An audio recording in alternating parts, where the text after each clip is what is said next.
ça c'est l'histoire du riche et du pauvre Lazare. Je pense que j'ai déjà souligné ça ici. Alors, Abraham qui dit au riche, quand le riche dit, il demande à Lazare de tremper son doigt, n'est-ce pas, dans un verre d'eau pour me le poser sur la langue. Et Abraham qui dit, il ne le fera point, il dit vraiment, j'ai fait trop de mal. Mais est-ce que tu peux envoyer dans Lazare trouver mes fils et leur dire de ne pas vivre comme moi?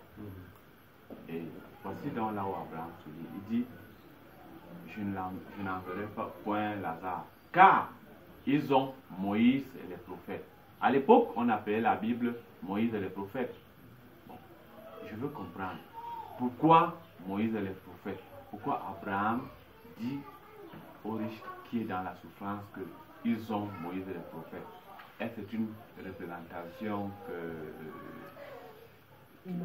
Il faut te relancer. Pour toi, qui est Moïse et qui sont les prophètes? Juste pour relancer, pour que tu éclaircisses. Moïse et les prophètes, en fait, Moïse et les prophètes, c'est la parole de Dieu. La parole de Dieu résumée dans un bloc. Est-ce qu'on peut résumer la parole? Oui. C'est quoi la parole d'abord? Parce que là, c'est quoi la parole de Dieu selon... La parole de Dieu, c'est la communication que Dieu t'a dit. C'est ce que nous sommes en train de faire en fait.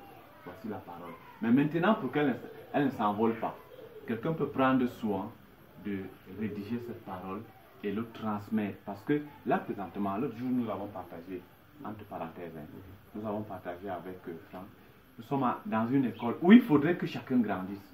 Et si je pense qu'on va seulement grandir de manière verbale, sans toutefois mentionner ce que nous sommes en train de faire pour le transmettre à nos générations, je pense que c'est un peu compliqué. Là c'est vraiment autre chose. On parle d'autre chose. Mes questions, c'est juste pour montrer qu'on ne parle pas des mêmes choses. Mais ce que tu signales là, c'est vraiment autre chose. Parce que tu as touché le sujet l'autre jour. Je vais revenir d'abord parce que la question que Thierry pose est plus importante. En fait, quand on parle de la parole, il est vrai chacun le comprend selon ce qu'il représente comme compréhension. Parce que, regarde d'abord dans le monde. Dans le monde, les initiés, comme on le dit, tu as suivi le Shabbat des images et des mots. C'est parce que tu étais là, voilà. Ça veut dire qu'on se sert des mots et des images pour donner un certain contenu aux individus qui vont servir des ressources. Ça veut dire que tu as une catégorie d'individus dans l'univers auxquels, quand on parle de paroles, on les a dit que la parole se limite soit au vocable ou alors au calligraphe, c'est-à-dire les écrits. C'était totalement faux. Parce que, et le problème c'est que comme ces individus, on les a cloisonnés dans l'image, lequel individu ignore clairement qu'au-delà de l'image ou du vocable, c'est un univers spirituel qui s'exprime. Donc, comme vous dites que, quand on parle de la parole, l'autre jour, nous avons partagé là-dessus. La parole de Pascal, ta parole, ce n'est pas ce que tu me dis verbalement. Ta parole, c'est ce que tu es, comme compréhension, c'est ton identité. Je ne sais pas si tu vois. Ce qui fait que cette identité-là, en réalité, même si tu as une pensée que tu exprimes là, n'est-ce pas? Si moi je suis en dehors de cette identité, je ne m'aperçois pas. Il faut que j'aie ton esprit. C'est-à-dire que je partage cette identité pour pénétrer le réel sens de ce que toi tu mets sur écrit. Et c'est pourquoi dans le fond, il y a deux paroles.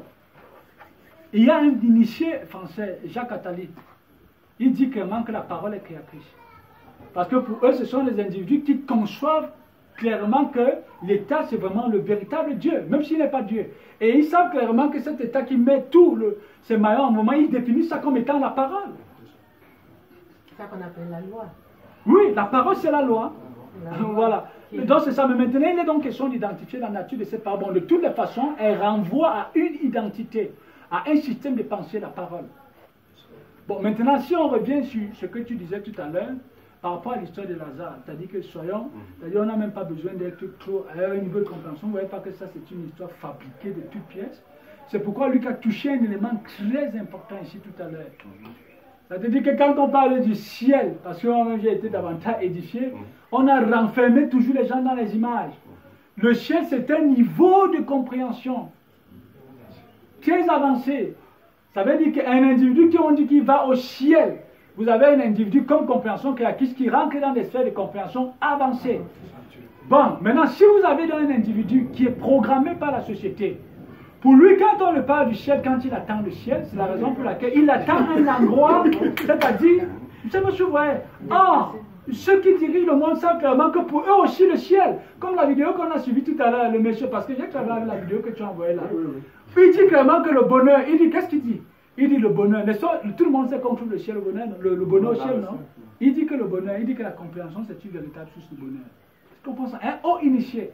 Ça veut dire que ce sont les individus, donc pour eux, quand ils parlent du ciel, ils parlent aussi d'un niveau de compréhension très avancé. Et c'est ça donc qu'ils recherchent. Parce que c'est même ça le paradis pour eux. Hein. Bon, à la masse, on vous dit clairement que non, le ciel c'est un lieu géographique. Et on vous dit que l'enfer aussi c'est un endroit où vous allez. Donc ce qui fait qu'on est renfermé dans ces images-là, et c'est ça qui sème toutes ces confusions. Je vais juste souligner un témoignage que j'ai toujours hier. J'ai vraiment beaucoup partagé avec mes deux collègues là. En fait, il me demande que Jésus est monté au ciel. Il me dit que Jésus est monté au ciel. Il dit que quand vous parlez du ciel, vous parlez de quoi? Il dit que mais il est monté là-bas. Il dit que non, ça dit que les oiseaux qui sont en haut là, ils sont déjà au ciel là. Tout nous qui marchons sur terre, qui ne pouvons pas voler là. Non, les oiseaux nous dépassent puisqu'ils sont déjà proches de là où Jésus est monté là. C'est ce qu'il a demandé. Ils disent que non, c'est pas comme ça, c'est pas ce que je dis que mais pour le ciel que tu vois là, c'est quoi? Donc, je me suis dit que le ciel, c'est un niveau de compréhension. Et c'est même ça, quand on dit grandir, tu grandis pour aller où? Tu vas au ciel quand tu grandis spirituellement. Mais tu t'élèves. Tu t'élèves. Quand on dit que tu t'élèves en compréhension, tu vas dans les hauteurs. C'est les symboliques. C'est les symboliques. C'est pourquoi on dit que Moïse est allé sur la montagne. Toi, tu vas pour juste te mettre avec. Tu vas sur la montagne. C'est des symboliques. Ça veut dire que, on dit bien qu'il est allé sur la montagne, il est revenu avec quoi? Avec la loi. Donc, ça veut dire que plus tu t'élèves dans la compréhension créatrice, mais quand tu reviens là, c'est avec quoi? La loi, c'est quoi? C'est la symbolique des entités du créateur. Tu reviens pour la communiquer aux autres. Ce sont des symboliques. Moïse, il est monté, il a revêtu les caractéristiques du créateur, il est venu les donner. C'est pour ça qu'ils disent qu'ils sont Moïse. Parce que Moïse est monté dans les hauteurs, il est descendu pour donner ça au peuple. Donc, exactement, pour leur dire qu'il y a des individus qui sont à la compréhension du Créateur, ils peuvent la communiquer.